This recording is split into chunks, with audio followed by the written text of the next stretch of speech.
We rely on a global conveyor belt for our most basic needs: the food we eat, the medicine we take, and the fertilizers that grow our crops are entirely dependent on long-distance ocean transport. If a single point of failure disrupts those shipping lanes, the entire system grinds to a halt. When faced with that fragility, a common reflex is to retreat. The popular survivalist fantasy tells us to buy a remote plot of land, hoard supplies, and prepare to weather the storm completely isolated from society.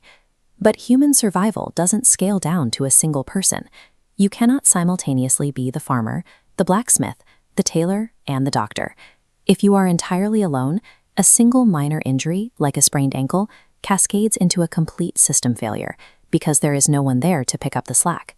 Permaculture, an agricultural design science focused on self-sufficient local ecosystems, was never intended to replace global shipping lines with massive export farms. That it also was never designed to lock people away in individual survival bunkers. The original mandate from permaculture's founders was highly social. The instruction was clear: do not simply plant a solitary garden. You have to organize your neighbors. If a community group didn't exist in your area, it was your responsibility to step up and build it.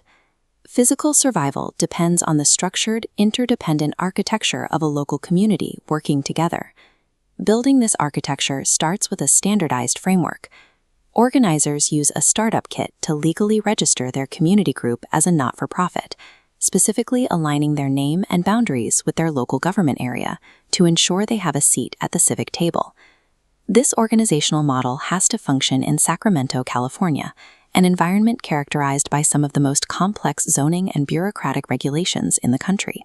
Rather than retreating to cheap rural farmland, local organizers targeted a highly trafficked, blighted urban intersection. They realized an empty, trashed lot in the middle of the city offered maximum visibility for a demonstration site. Because they couldn't plant directly into the degraded, legally restricted ground, they engineered a portable food forest. Using specialized mesh fabric pots, they contained the roots of young fruit trees entirely above ground, bypassing zoning restrictions while still transforming the concrete lot. This highly visible intervention acts as a massive physical advertisement. People passing by see a derelict space turning green, sparking curiosity and drawing in locals who want to participate in regenerating their own neighborhoods. You don't need hundreds of acres in the country to establish a foothold. The first node of a resilient network only requires a visible, productive action that disrupts the everyday reality of urban decay. Once the group is established, the objective shifts from simple visibility to establishing a hyperlocal division of labor. By pooling their collective time and surplus energy, the group can build the kind of high-efficiency infrastructure that a single household could never justify. The terraced villages of Morocco provide a case study in how this integrated design works at scale. Here, the settlement functions not as a collection of separate houses, but as a single functional organism. In this model, a single communal fire source is engineered to do 3 jobs at once. The central forge directly powers the village bakery. The excess smoke is routed to a smokehouse for preserving meat, and the residual thermal mass, the heat absorbed and stored by the structure, heats the public sauna.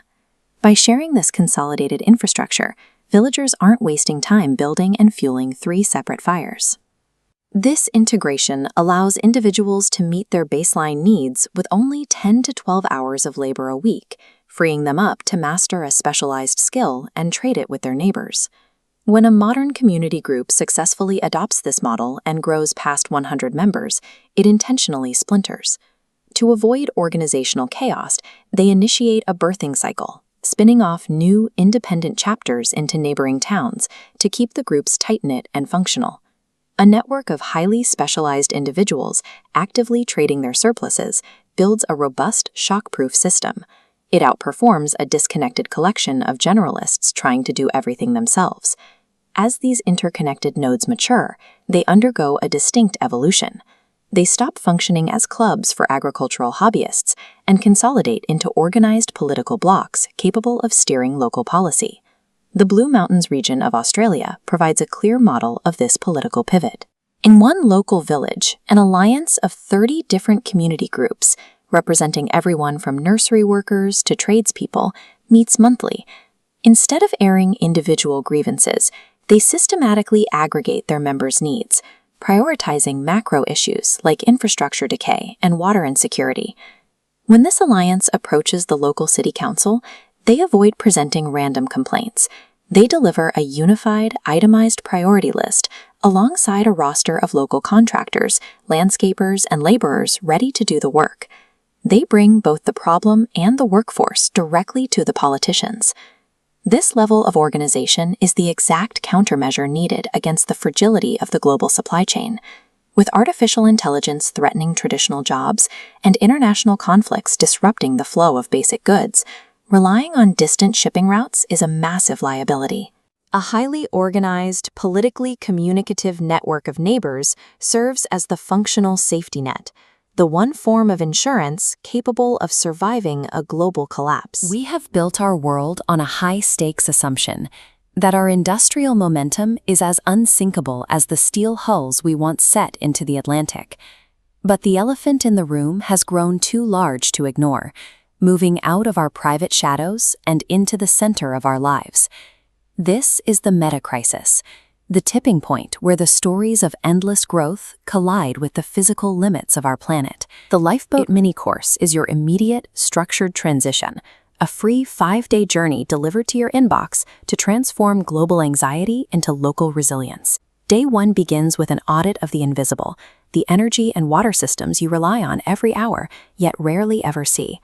Day 2 forces a change in your geographical lens, challenging you to locate your true home within your watershed and local bioregion. You won't navigate this terrain alone. You will receive daily study guides and synthesized patterns designed to cut through the noise and reveal the architecture of change. Day 3 asks you to practice active hope in a world facing ecological overshoot. Day 4 introduces the demanding standard of revolutionary love. By tracing the water back to your neighbor's tap, you move beyond the narrow walls of self-help and into the expansive, interconnected practice of systems health. The climax arrives on Day 5 with the introduction of a specific framework for your future, the 9x21 harvest. Who is your mutual guiding spirit in this transition, and which 9 things will you choose to do? Stop waiting for the headlines to crush you. Sign up for the Lifeboat Mini Course now. Access your Day 1 materials immediately and join the community hub where the next story of our world is already being written. You can remain tied to the illusion of a collapsing global credit card, or take this course to begin building real systems health today. The Earth is tired of the lie. It is time to dance with the truth.